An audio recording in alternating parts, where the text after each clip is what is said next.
Radiant fish world Cox's Bazar. আজকে দেখব radiant fish world পুরোটা ঘুরে এবং এখানে সমুদ্রের কত প্রজাতির মাছ আছে। চলুন যাই। ও ফ্যান্টাস্টিক, অনেক সুন্দর লাগছে দেখতে। এখানে গ্লাসের মধ্যে দিয়ে রাখা আছে মাছ। এখানে শুধু আমরা না, অনেক লোকজন আসে। সুন্দর একটি জায়গা।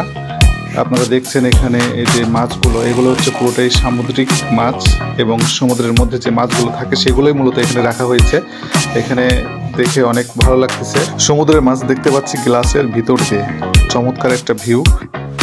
এখানে দেখছি সুন্দর একটি মাছ, এটাও অনেক ভালো লাগতেছে।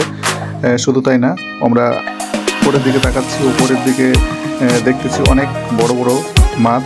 এগুলো অবশ্যই সামুদ্রিক মাছ, যদিও মাছটা চিনতে পারতেছি না, তবে অনেক ভালো লাগতেছে। জায়গাটা অনেক সুন্দর আসলে।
এখানে প্রায় 100 প্রজাতির মাছ আছে। এখানে হচ্ছে আপনার সামুদ্রিক, তারপরে হচ্ছে পুকুরের মাছ থেকে, নদীর মাছ থেকে প্রায় সব ধরনের মাছ এখানে রাখা হয়েছে।